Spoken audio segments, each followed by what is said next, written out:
Good evening बच्चों।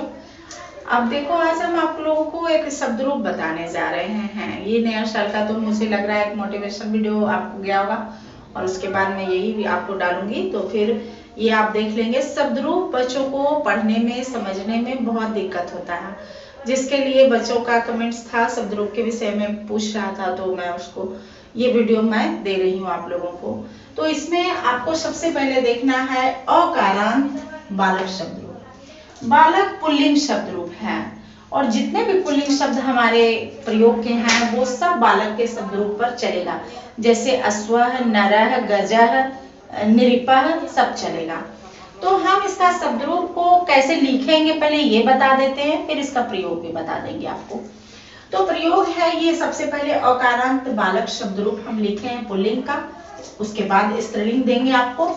तो प्रथमा विभक्ति, ये विभक्ति 8 है। वैसे आपको सबसे पहले मेन चीज मैं बता दूं, कारक की संख्या संस्कृत में 6 ही है। सही से हमें बनाने के लिए इसकी आवश्यकता पड़ती है और ये 8 कारक हमारा हो गया। तो हम इस तरह से इसको विभक्ति के साथ बैठा के लिखे हुए हैं। आप लोग देखिए इसे। प्रथमा विभक्ति में बालकः है, कह अह कहेंगे जहां विसर्ग है, बालको बालकाः, ये बहुवचन हो गया। उसके बाद हो गया बालकम, बालको बालकान, बालकान। फिर तृतीया विभक्ति में आ जाइए, बालकेन, बालकाभ्याम, बालकैः। फिर चतुर्थी आइए, बालकाय, बालकाभ्याम, बालकेभ्यः। फिर पंचमी में आ गया बालकार, बालकाभ्याम, बालकेभ्यः। फिर पंचमी हो गया। षष्ठी अब देखिए, बालकस्य, बालकयोः, बालकानां।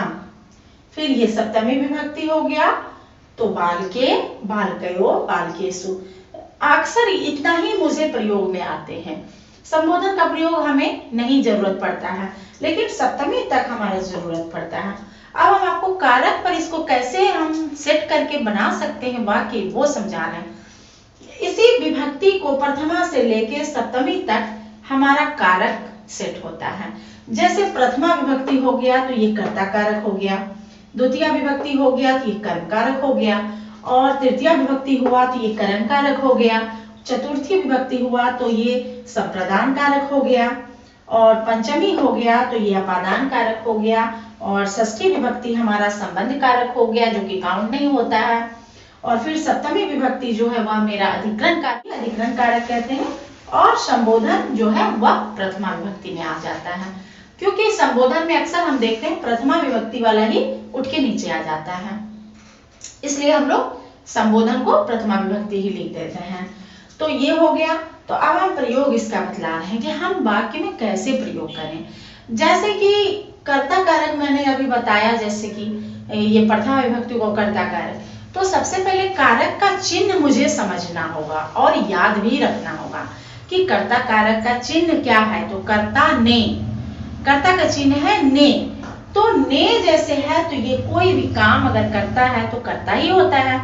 तो कर्तरी प्रथमा विभक्ति, ये सूत्र है हमारा व्याकरण में। कर्तरी प्रथमा विभक्ति, कर्ता में हमेशा प्रथमा विभक्ति होता है, क्योंकि कर्ता का चिन्ह भी ने है और वाक्य का कर्ता ही सबसे मेन होता है। तो इस जैसे कि है राम किताब पढ़ता है, राम किताब पढ़ता है, तो रामः कर्ता कारक क्या है उसमें, राम है, तो रामः पुस्तकम पठति। एक लड़का है राम, इसलिए पठति। अगर 2 होता तो पठता, और 2 से अगर ज्यादा होंगे तो पठन्ति। तो हम अभी बोले राम किताब पढ़ता है, तो रामः पुस्तकम पठति।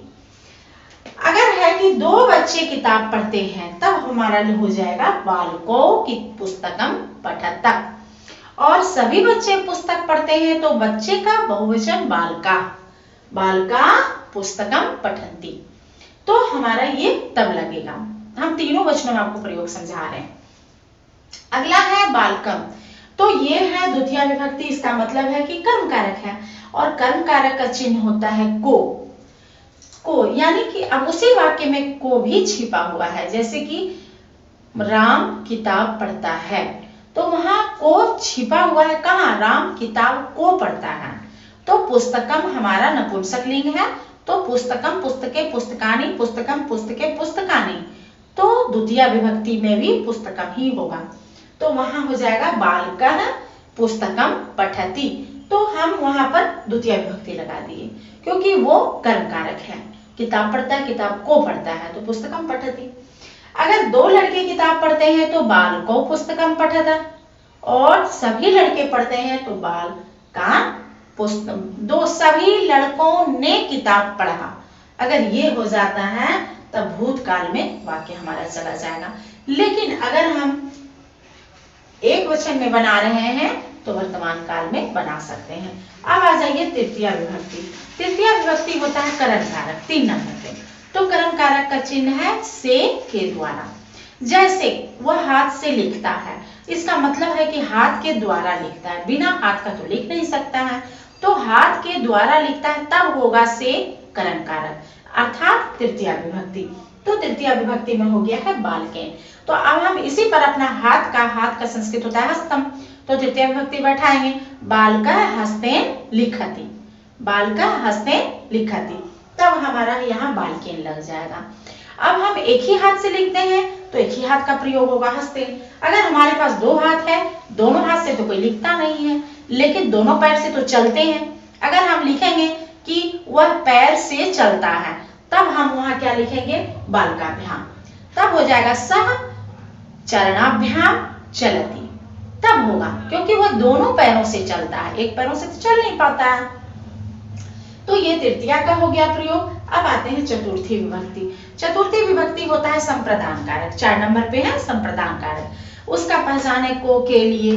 तो को के लिए का मतलब है कि कोई किसी के लिए अगर कुछ लाता है या देता है तो फिर उसमें चतुर्थी विभक्ति लगेगा, संप्रदान कारक। जैसे राम सीता के लिए फूल लाते हैं, राम सीता के लिए फूल लाते हैं, तो रामः सीतायै पुष्पमानयति, क्योंकि सीता स्त्रीलिंग आकारांत है, वो चलेगा लता के समान। तो लता का चतुर्थी विभक्ति एक वचन में हो जाएगा लतायै, तो हो जाएगा, तो सीता का भी हो जाएगा सीतायै। तो रामः सीतायै पुष्पम आनयति, पुष्प लाते हैं, ये हो गया। अब पंचमी विभक्ति आ जाइए। पंचमी विभक्ति का पहचान है कारक हो जाएगा अपादान कारक, और उसका कारक का चिन्ह है अपादान से और जुदाई।